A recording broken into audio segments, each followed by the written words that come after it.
At Thanksgiving, my dad stood up and said, "We're selling the family business, and you're not getting a dime." My siblings clapped and laughed. I just smiled and asked, "Dad, who's buying it?" He grinned and said, "Everest Holdings. They're offering $50 million."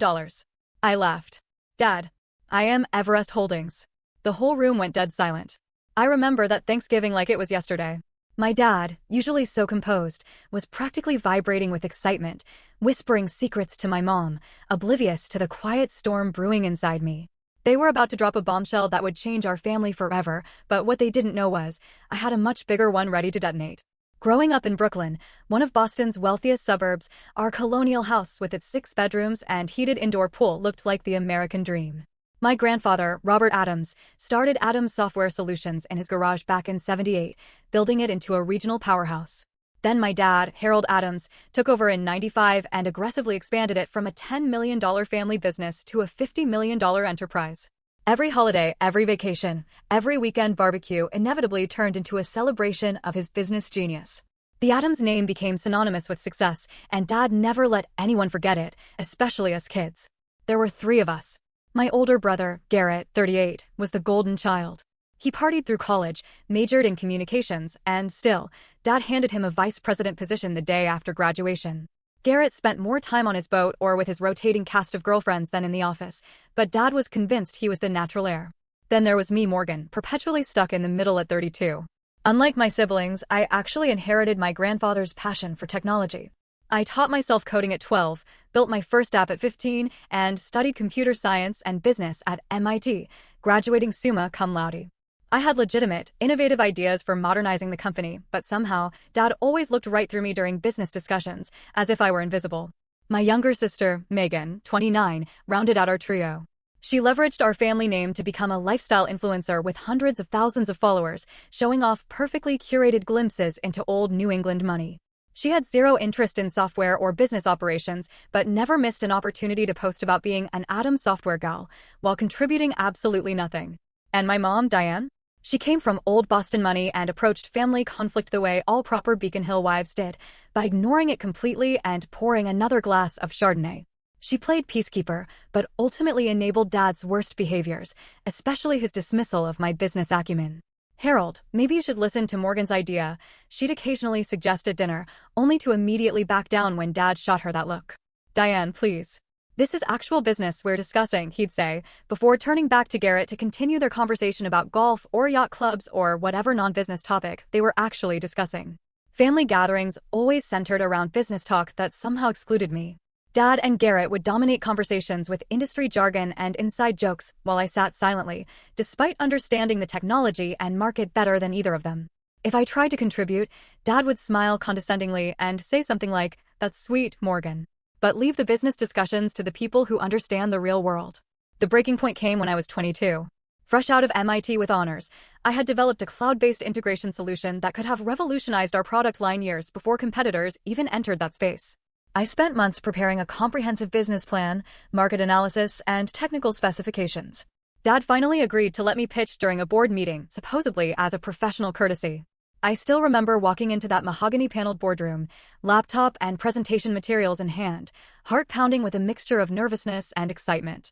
The board members, all men in their 50s and 60s who had been Dad's friends for decades, watched with polite but distant expressions as I connected my laptop to the projector.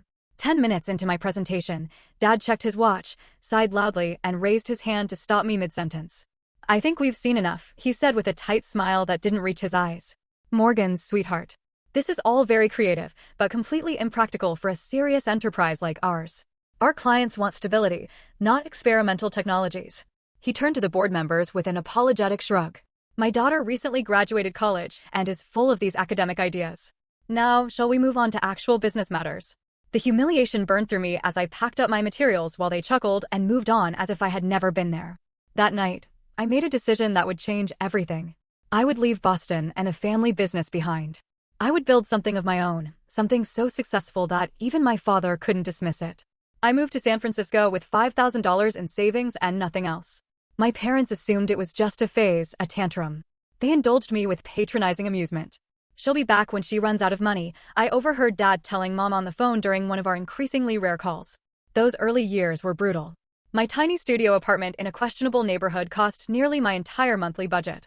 I survived on ramen noodles and coffee, working 80-hour weeks, first at entry-level coding jobs, then as a freelance developer. Every dollar I could save went into building my own company. I created Everest Holdings under the pseudonym Emmy Stone. The initials stood for Morgan Elizabeth, but nobody knew that. I wanted my success or failure to be completely disconnected from the Adams name. I started small, developing custom enterprise solutions for startups, reinvesting every profit. By year 3, I had 10 employees and a real office in Soma. The breakthrough came when I developed a proprietary integration platform that allowed legacy systems to communicate seamlessly with modern cloud services. Ironically, it was similar to what I had pitched to my father years earlier. Venture capital came calling, but I maintained majority ownership, determined to control my destiny. Over the next 7 years, I strategically acquired smaller tech companies that complemented our services. Everest Holdings grew to a $200 million valuation with offices in 3 cities. Throughout it all, I maintained my pseudonym in all business dealings. In the tech world, Emmy Stone was known as a brilliant, reclusive founder who rarely gave interviews or appeared at industry events. When I absolutely had to make public appearances, I used subtle changes to my appearance and let my COO do most of the talking. My family remained completely unaware of my success. During holiday calls and occasional visits, I kept conversations vague, describing my work as doing okay or still figuring things out. Dad never pressed for details, as he had already written off my career as inconsequential. This suited me perfectly as I built Everest into something that would one day shock them all. What they didn't know was that for the past year, I had been strategically acquiring shares in companies that were key suppliers and clients of Atom Software. I studied their quarterly reports, identified their weaknesses, and positioned Everest as the perfect buyer to take Atom Software to the next level. 6 months ago, I had my CFO send an anonymous acquisition offer through a third party, which my father predictably rejected without proper consideration. Now, 10 years after being humiliated in that boardroom, I was returning home for Thanksgiving with a plan that would change everything. Atom Software was struggling with outdated technology and losing market share. My father didn't know it yet, but I was about to become his worst nightmare and his only salvation. The week before Thanksgiving, I was in my corner office overlooking San Francisco Bay, finalizing the paperwork for what would be the most important deal of my life. My assistant knocked and entered with my travel itinerary. "Your private jet is confirmed for Tuesday at 11 a.m., she said, placing the folder on my desk. "Are you sure you don't want to bring your executive team to Boston for the signing?" I shook my head. "This is personal. I need to handle it alone." After she left, my phone rang. It was Isabella, my best friend since those early struggling days when we shared a wall in adjacent studio apartments. "Are you really going through with this family Thanksgiving charade?" she asked without preamble. "After everything they did? After 2 years of barely speaking to them?" I sighed, spinning in my chair to face the window. "I have to be there in person when it happens, Isabella. I need to see his face." "I remember the last Christmas disaster," she said carefully. "Your father announced Garrett's promotion to executive vice president while you sat there with your unacknowledged Series B funding round. You came back to California and didn't speak to them for months." The memory stung. Dad had raised a toast to the future of Atom Software while looking directly at my brother, who had been too hungover to contribute anything meaningful to the strategy meeting earlier that day. "This time will be different, I promised. Everything changes this Thanksgiving." I spent the evening packing, deliberately choosing my wardrobe to make a statement. Gone were the casual clothes my family associated with me. Instead, I packed power suits, a Chanel dress for Thanksgiving dinner, Louis Vuitton heels, and the subtle signifiers of success that only the wealthy recognize: a Patek Philippe watch, a Bottega Veneta handbag, small diamond earrings from Tiffany. None of it ostentatious. All of it unmistakably expensive. After years of deliberately downplaying my success around my family, I wanted them to see glimpses of it before the final revelation. Tuesday morning, I boarded the private jet I rarely used, preferring commercial flights despite my wealth. This trip warranted the exception. During the 5-hour flight, I reviewed the contract once more, ensuring every detail was perfect. The irony wasn't lost on me. For years, I had flown coach to Boston, eating airplane peanuts and squeezing into middle seats while building the empire that would now allow me to arrive in style. The jet landed at a private airfield outside Boston. A black Bentley waited on the tarmac, another unusual indulgence I had arranged specifically for this trip. As we drove through familiar neighborhoods toward Brooklyn, I felt a strange mixture of nostalgia and determination hardening within me. The Adams family estate looked exactly as it always had: imposing colonial architecture, perfectly manicured grounds now dusted with November snow, a wreath already hanging on the door. I instructed the driver to wait, then took a deep breath before walking up the steps I had climbed thousands of times before. Mom answered the door herself, bypassing the housekeeper in her eagerness to see me. Her eyes widened slightly as she took in my appearance. "Morgan, darling," she said, embracing me with a scent of expensive perfume and the faint note of midday wine on her breath. "You look different. Is that a Rolex?" "Patek Philippe, actually," I said, returning her hug. "Good to see you, Mom."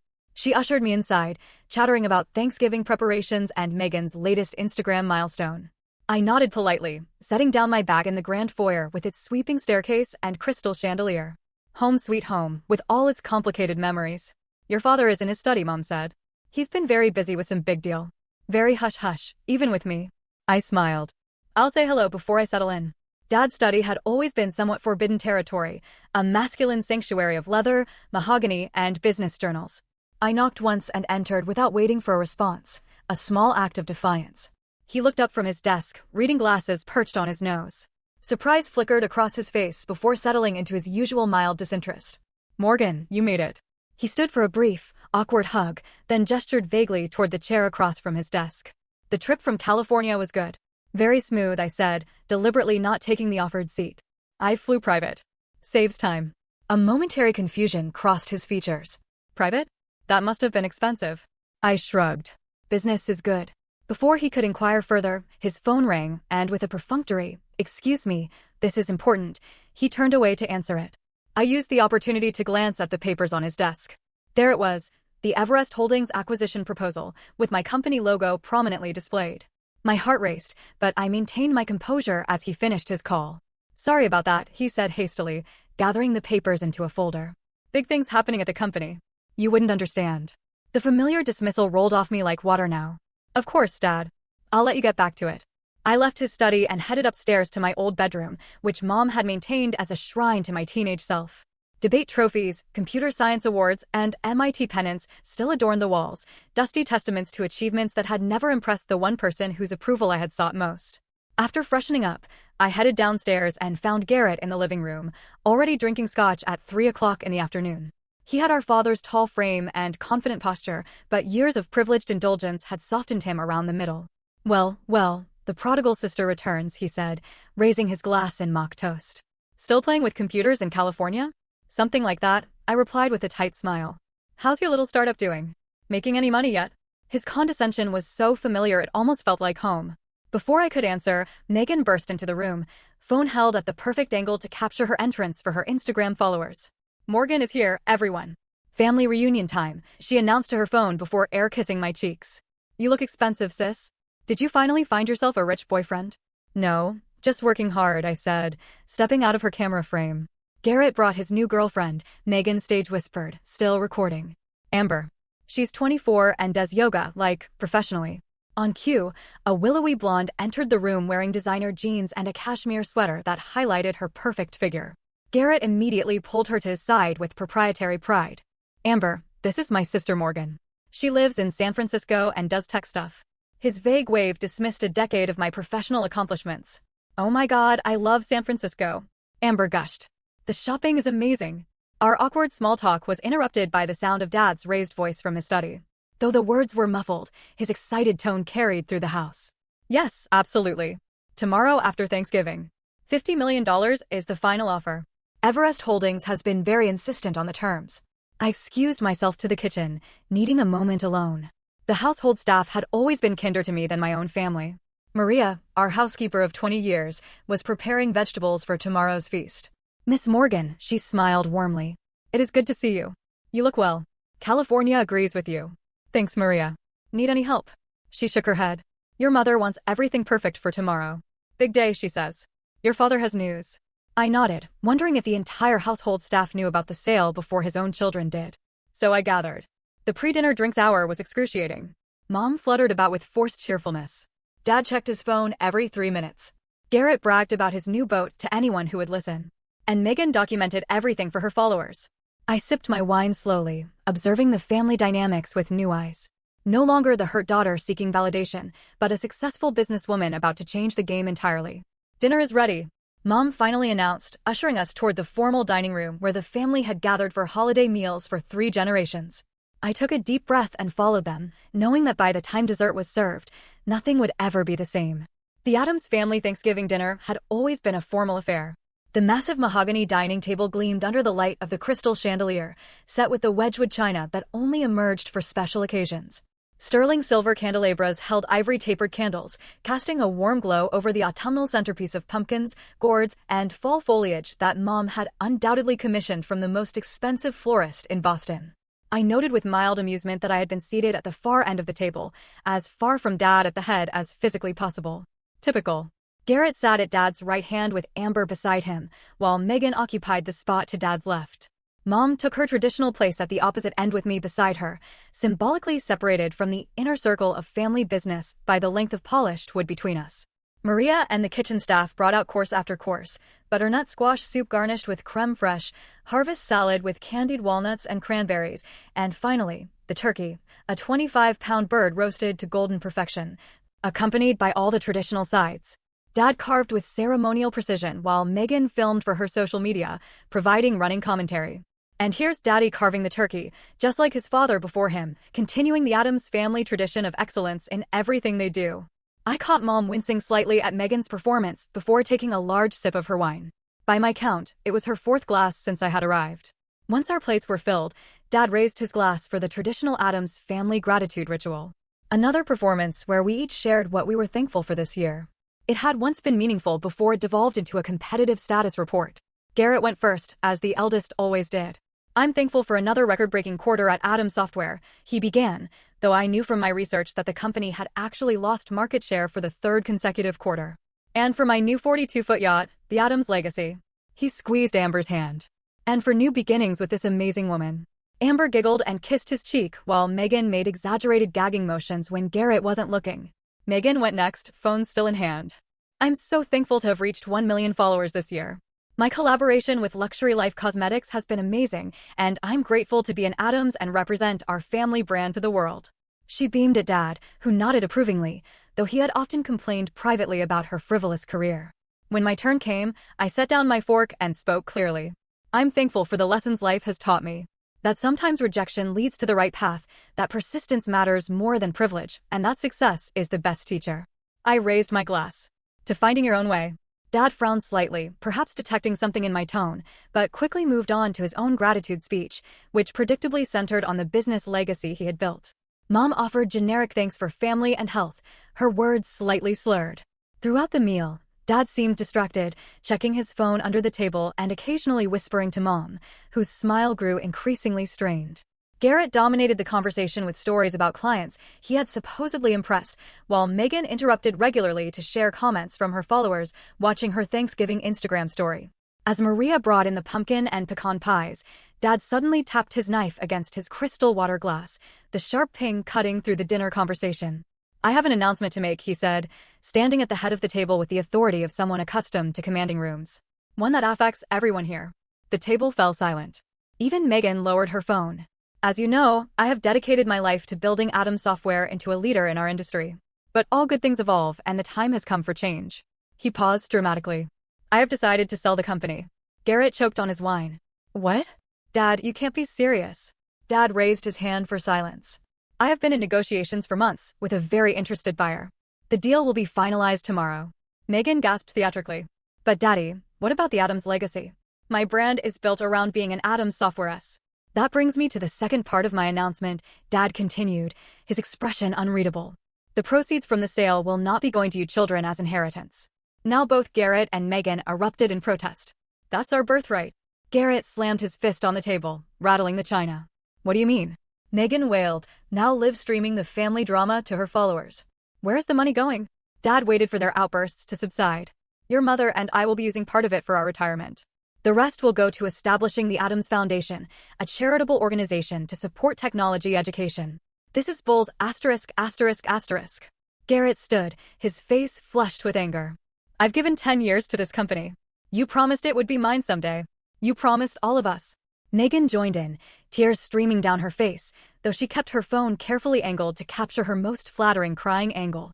Throughout the chaos, I remained perfectly still, taking small, deliberate bites of pecan pie. Mom noticed my calm and gave me a quizzical look.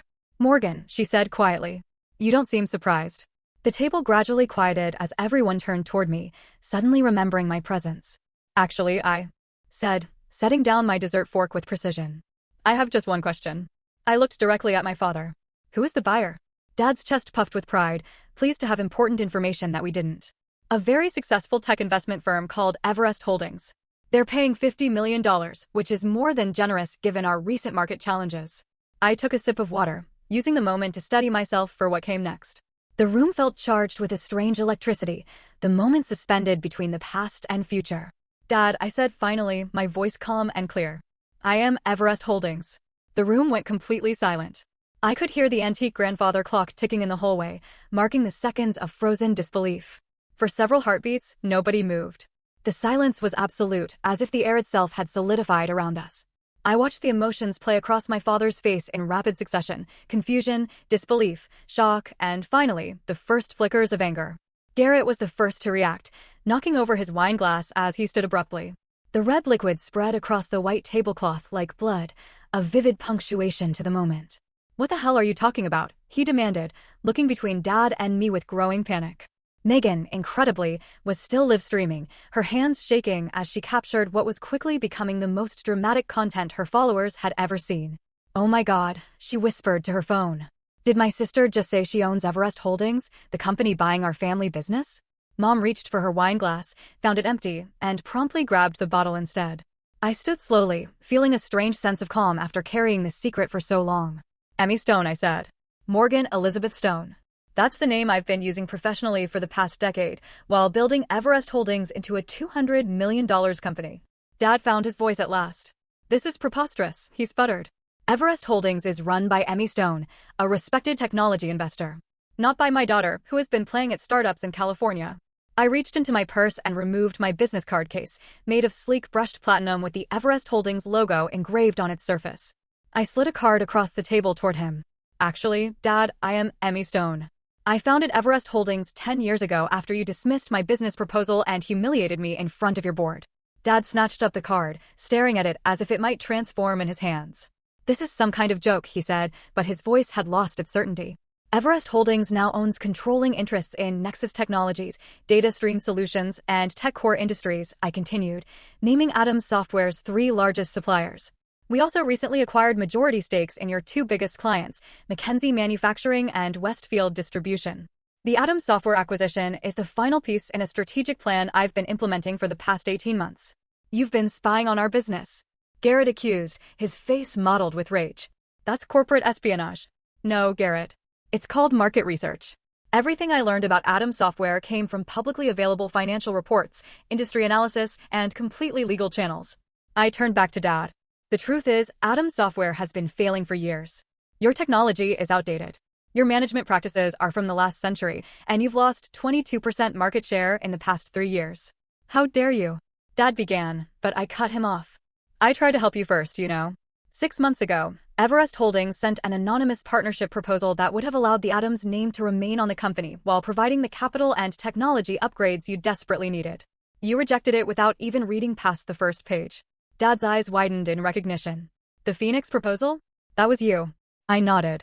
I wanted to give you a chance to accept help without knowing it came from me. Your pride wouldn't allow it. So this whole time you've been plotting against your own family? Garrett shouted. Planning to steal our company? Not steal, Garrett. Purchase legally. For $50 million, which is honestly more than its current market value. I kept my voice level despite the emotional storm brewing inside me.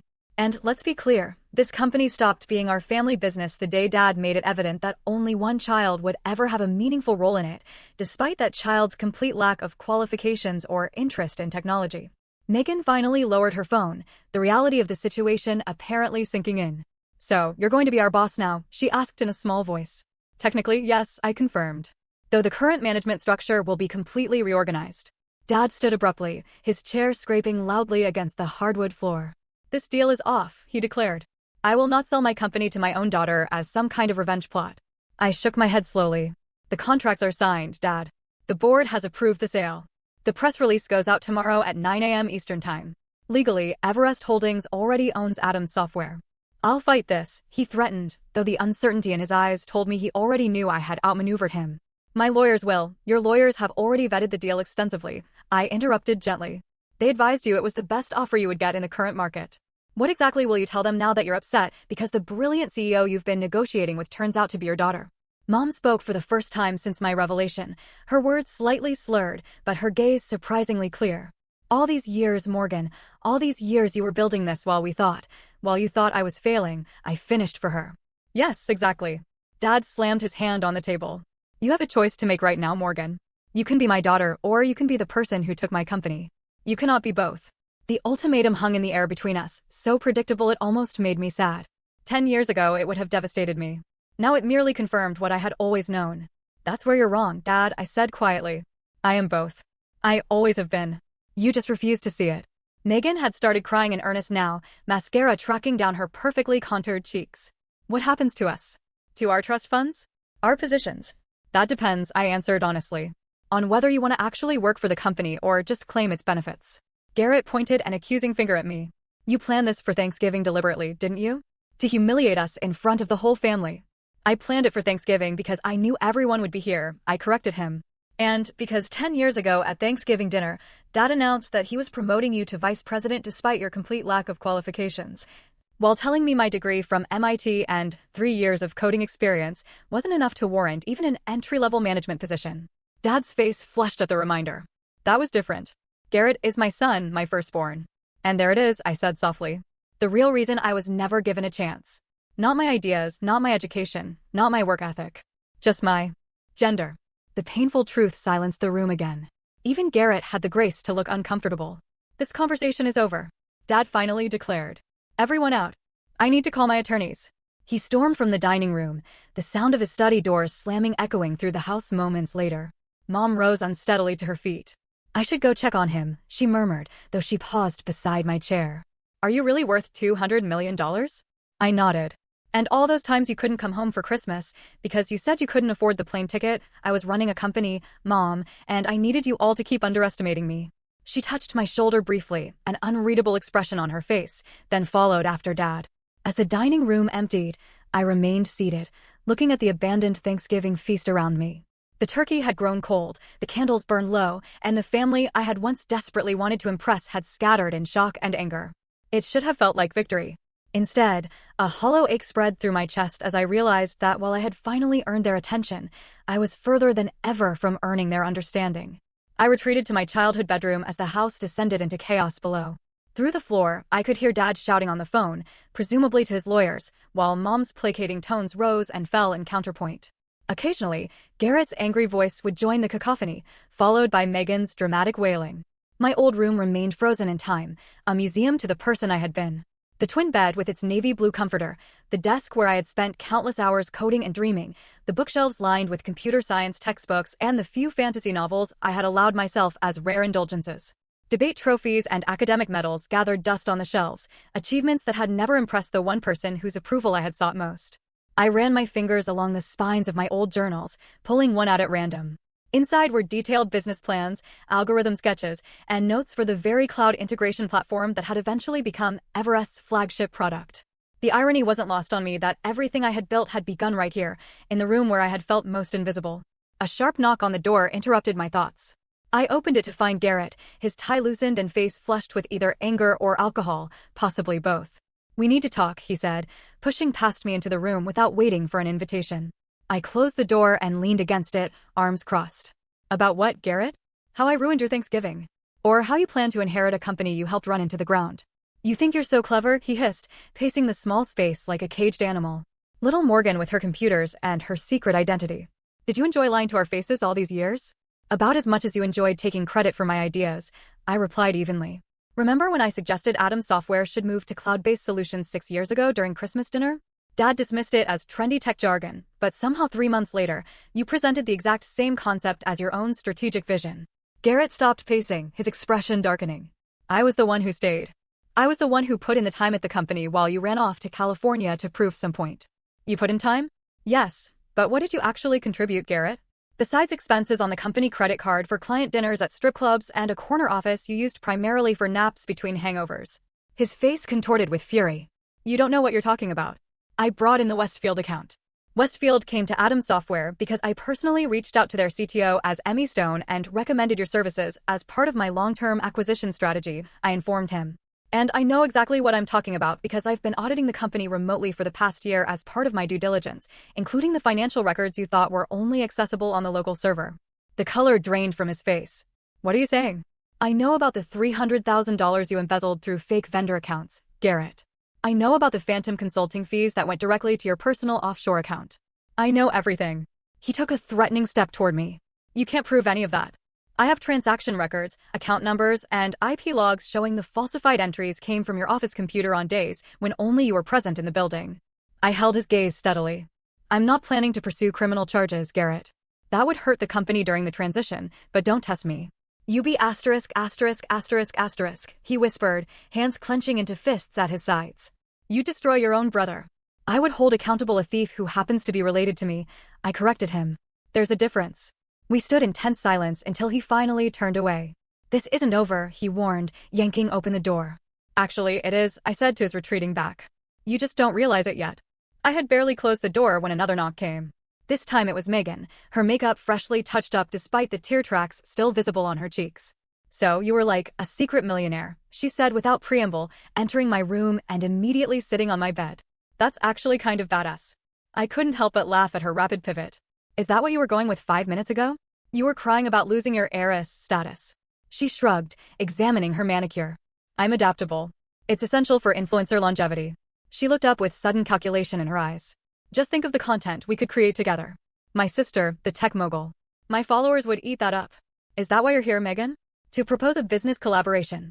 More like a mutual arrangement, she said, smoothing her dress. You need a media presence for your company that humanizes you. And I need an authentic connection to actual business success instead of just looking pretty with products. The nakedly transactional nature of her proposal was so typically Megan that I almost admired it. And what about actually working for the company, learning the business, contributing something beyond your Instagram aesthetic? She wrinkled her nose. God, no. Coding is boring and business meetings make me want to die. But I could be like the brand ambassador. The face of the company for the lifestyle market. The face of an enterprise software integration platform for the lifestyle market, I repeated slowly. Do you hear yourself? Megan stood, straightening her shoulders. Fine. Mock me like everyone else in this family. But my social media skills are actually valuable in today's market whether you respect them or not. I've built my own brand from nothing, just like you did. The parallel had never occurred to me before, and I found myself momentarily speechless. There was a strange kind of truth to it, though our methods and values diverged dramatically. I'll think about it, I said finally, but not tonight. She nodded, apparently satisfied with even this small concession. Just so you know, I've already posted about a major family business shakeup without specifics. My engagement is through the roof. After she left, I sat at my old desk, powering up my laptop to check on the final details for tomorrow's announcement. A gentle knock interrupted me again. Come in, I called, expecting perhaps Maria with tea or one of the household staff.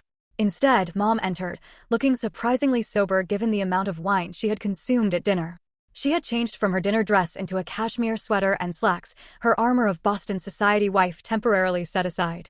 Your father has locked himself in his study with a bottle of scotch and the company bylaws, she said, settling into the window seat where she used to sit and read me stories as a child. He's convinced there must be some loophole to stop the sale. There isn't, I said simply. His lawyers already confirmed it. She nodded, looking around the room thoughtfully. You know, I kept everything exactly as you left it. I always thought you'd come back once you got this rebellion out of your system. It was never a rebellion, Mom. It was a career. A life. $200 million, she mused, shaking her head slightly. My little girl built a company worth $200 million in secret while we all thought you were struggling. I turned to face her fully. You could have asked, Mom.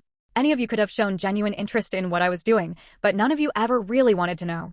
Tears welled in her eyes. I knew, Morgan. Not the details, not the scale of your success. But I knew you were special. I saw it when you were little. The way your mind worked differently, how you understood things the rest of us couldn't grasp. She wiped at her cheeks. I just didn't know how to help you in a family like ours, with a man like your father. You could have stood up for me, I said, the old hurt rising unexpectedly in my throat. All those times he dismissed me, humiliated me. You just sat there. I was wrong, she admitted quietly. I told myself I was keeping the peace, being a supportive wife, but I failed as a mother when you needed an advocate. The simple acknowledgement pierced something long frozen inside me. I had come prepared for anger, for accusations, even for legal threats. I had not prepared for genuine remorse. What happens now? Mom asked after a long silence. Tomorrow morning, the acquisition becomes public. Atom Software will become a subsidiary of Everest Holdings. The company name will remain for now, but operations will be completely restructured. I hesitated, then added, Dad and Garrett will be offered advisory positions with no actual authority if they want them, mostly for appearance's sake during the transition. And you? Will you move back to Boston? I shook my head. I'll remain in San Francisco. We'll install a new management team here. She nodded, seeming to understand all I wasn't saying, that I had outgrown this house, this family dynamic, this version of myself. Your father may never forgive you for this, she warned softly. I know, I acknowledged, but this isn't about forgiveness, Mom. It's about finally being seen. After she left, I worked until dawn, preparing for the morning's confrontation, ignoring the texts from Isabella asking for updates. As the first gray light of morning filtered through my curtains, I changed into one of my Armani suits, styled my hair into a sleek chignon, and put on the subtle makeup that Emmy Stone was known for in her rare public appearances. The morning would bring either a new beginning for the Addams family or its final fracturing. Either way, I was ready. The kitchen was eerily quiet when I came down at 7 a.m. Maria silently handed me a cup of coffee, her eyes communicating a mixture of concern and respect. The formal dining room had been cleared of last night's Thanksgiving disaster. No evidence remaining of the family explosion, except the lingering tension in the air. I checked my phone. 3 missed calls from my executive team, eager for updates on the acquisition announcement scheduled for 9 a.m. A text from Isabella. Did you drop the bomb? Are they still breathing? I had just finished responding when Dad appeared in the doorway of the kitchen. He looked older than he had yesterday, the lines around his eyes deeper, his normally perfect posture slightly stooped. He had clearly not slept. My study now, his tone left no room for discussion. I followed him down the hallway to the room that had always been the center of Addams' family power. The wood-paneled walls were covered with framed accolades, business journal covers featuring Dad, industry awards, photos with politicians and celebrities. Conspicuously absent was any recognition of my achievements, though my MIT graduation photo sat on a side table, half hidden behind more prominent family pictures. Dad took his seat behind the massive desk, a position he had used to intimidate business rivals for decades. I chose not to sit in the visitor's chair as expected. Instead, perching on the edge of the desk itself, a subtle repositioning of our power dynamic that didn't go unnoticed. My attorneys confirm what you said last night, he began without preamble. The sale is legally binding. The board vote was unanimous. Of course it was, I replied. Atom Software has been losing market share for 3 years. Your technology is outdated. Your management structure is bloated, and your development pipeline is empty. The board recognized a good offer when they saw it. $50 million, he said, shaking his head. The company was valued at $70 million just 2 years ago. The company was overvalued 2 years ago, I corrected. And I offered more than any other potential buyer would have. Most would have stripped the assets and dissolved the Addams name entirely. He looked up sharply. And is that your plan? To erase your own family legacy? No. Despite everything, I respect what grandfather built and what you expanded. The Addams name stays, though the company structure will change significantly. For the first time, uncertainty crossed his features. What exactly are your plans? I had waited 10 years for him to ask my opinion on business matters. The irony was not lost on me. Atom Software will become the enterprise division of Everest Holdings, focusing on updating your legacy products and integrating them with our cloud platforms. We will retain approximately 60% of the current staff, with significant changes to upper management. And me, he asked, the question clearly costing him. You will be offered a position as Chairman Emeritus. No operational authority, but you will maintain an office and can advise on client relationships during the transition. His jaw tightened. A figurehead role. A respected advisory position, I countered, with full benefits and a generous compensation package. He stood abruptly, walking to the window that overlooked the immaculately maintained garden. For a long moment, he said nothing, his back to me, as he stared out at the property that generations of Addams' success had built. How did you do it? He finally asked, his voice quieter now. Build something that valuable when you had nothing? No connections, no startup capital. I had my education, I reminded him, the one thing you couldn't take from me. And I had tremendous motivation to prove you wrong. He turned back to face me. I expected you to fail. I know everyone does, fail. I mean, 90% of startups never make it past the first 3 years. He hesitated, seeming to struggle with the words. I thought I was protecting you from inevitable disappointment. By ensuring I never got the chance to try? I raised an eyebrow. That's not protection, Dad. That's control. He flinched slightly at the accusation. Perhaps. I built this company from what my father started. Expanded it 10 times over. I thought I knew best. But you didn't, I said simply. You were wrong about me. Wrong about the direction of the industry. Wrong about Garrett being the natural successor. At the mention of my brother, Dad's expression darkened. Garrett may have his flaws, but he has been loyal to this company. Garrett has been embezzling from the company for at least 3 years, I informed him bluntly. I have all the documentation. That's part of why I moved now, before he could do more damage. Dad sank back into his chair, the shock of this new revelation apparently too much to process while standing. That cannot be true. $300,000 siphoned through fake vendor accounts. The evidence is irrefutable. Why would he need to steal? He makes a generous salary. Has a trust fund. Gambling debts, I said. Sports betting mostly, from what I can tell. Dad buried his face in his hands briefly before looking back up, suddenly appearing every one of his 68 years. So both my son and my company were failing, and I was too blind to see either. The naked vulnerability in his admission caught me off guard. I had expected more anger, more accusations, not this broken acceptance. Not blind, I said, softening my tone slightly, just looking in the wrong direction. A long silence stretched between us, filled with decades of misunderstanding and missed opportunities. When he finally spoke again, his voice had changed, the arrogance replaced with something approaching genuine curiosity. How did you do it? He asked. Really? No connections, no investors who knew the Adams name. How did you build something so successful? I considered deflecting, but there was something in his question that seemed sincere for the first time in our relationship. I started small, I explained. Freelance development work to build capital. Then I created a proprietary integration platform that solved a problem every enterprise company has, connecting legacy systems with modern cloud architecture. It was actually based on the proposal you dismissed when I was 22. A flicker of recognition crossed his face. The one with the middleware solution. I nodded, surprised he remembered even that much. Yes. I refined it, made it more adaptable, used it to attract our first major clients, reinvested every profit, lived in a studio apartment eating ramen for 3 years to keep overhead low. Built a team of brilliant people who believed in the vision. Without the Adams name to open doors, he mused. Because of that, in some ways, I corrected. Being underestimated is a powerful position if you know how to use it. No one saw me coming. He almost smiled at that. Clearly not. Another silence fell, but different now, less hostile. I checked my watch. The press release goes out in 45 minutes. We should discuss next steps. What about Garrett and Megan? Garrett will be offered a choice. Resign quietly with a reasonable severance or face potential legal consequences for the embezzlement. Megan, I paused.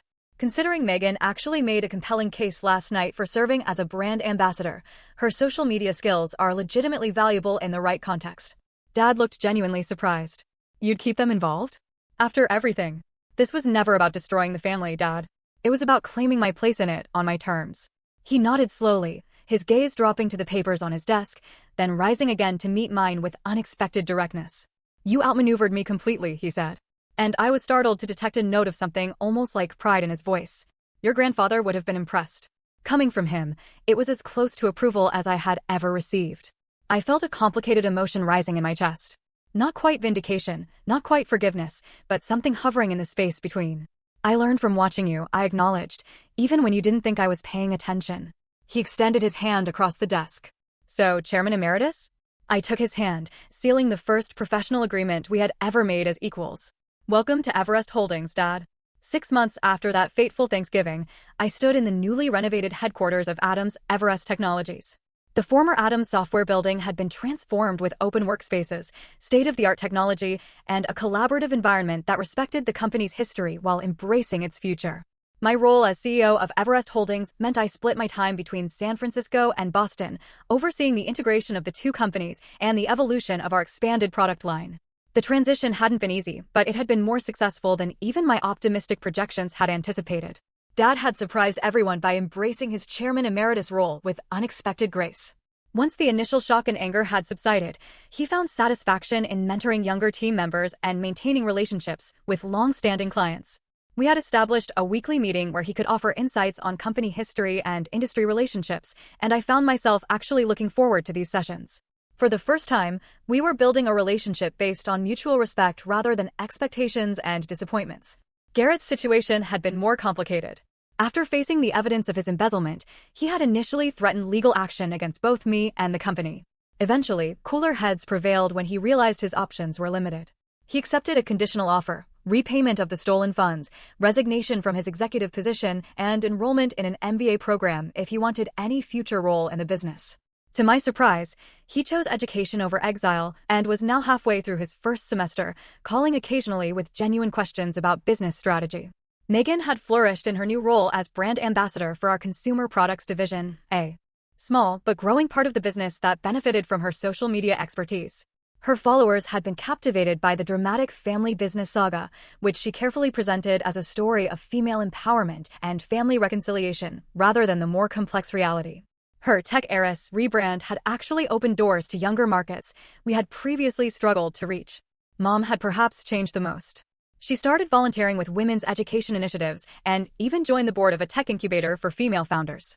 "I want to help other girls like you," she told me, "so their mothers don't make the same mistakes I did." As I walked through the office, employees nodded respectfully or smiled in greeting.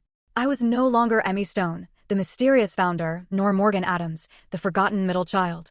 I was simply Morgan, the CEO, who had modernized a failing family business and created new opportunities for everyone involved. My assistant interrupted my thoughts. "Your father is waiting in the conference room with the quarterly reports," she informed me. "And your mother called to confirm dinner tonight with the potential investors." I thanked her and headed toward the meeting, pausing briefly by the newly installed company timeline in the main lobby. It displayed the evolution of Adams Software from my grandfather's garage startup to our current iteration as Adams Everest Technologies. My photo now hung alongside those of my grandfather and father, 3 generations of leadership, with my own achievements listed with the same prominence as theirs. Thanksgiving was approaching again, and this year would be entirely different. We had planned a smaller, more intimate family dinner, without the performative traditions that had dominated our previous gatherings. No formal gratitude ritual, no business posturing, just a family still learning how to truly see and hear each other. The journey from rejection to leadership had been longer and more painful than I could have imagined when I left Boston 10 years ago. The challenges of merging family and business continued daily, requiring patience and perspective I was still developing. There had been moments when the weight of past hurts threatened to overwhelm the progress we had made, when old patterns of communication emerged in tense meetings or family dinners. The hardest part hadn't been the acquisition itself, but the ongoing work of building relationships that could withstand both our shared history and our current professional roles. Dad still occasionally slipped into his authoritarian approach before catching himself. I sometimes found myself unnecessarily defensive, anticipating dismissal that no longer came. Yet slowly, conversation by conversation, the Adams family was creating a new dynamic. Mom had hosted a dinner last month where, for the first time in my memory, everyone spoke equally, everyone listened, and no one stormed out in anger. Small victories, but meaningful ones. Perhaps the most profound moment had come unexpectedly during a late night at the office, when Dad and I were reviewing the first quarter results after the merger. The numbers had exceeded all projections, with client retention at 98% and new contracts increasing revenue by 32%. "You know," he had said quietly, staring at the spreadsheet, "you've already accomplished more than I did in my first decade running this company." The simple acknowledgement had healed something in me that I hadn't realized was still broken. Not because I needed his validation professionally anymore, but because it represented the human recognition I had sought all along. The experience had taught me that success itself isn't enough to heal family wounds. The satisfaction of proving myself had been sweet, but ultimately hollow until it led to genuine connection. I had needed to learn that there's a difference between winning and resolving, between being right and being whole. As I entered the conference room where Dad waited with the quarterly reports, I reflected on how complex the journey had been from that Thanksgiving revelation to today. The lesson I carried forward was not that success is the best revenge, but that success without reconciliation leaves both sides poorer. True victory came not when I proved my father wrong, but when we both found a way to be right together.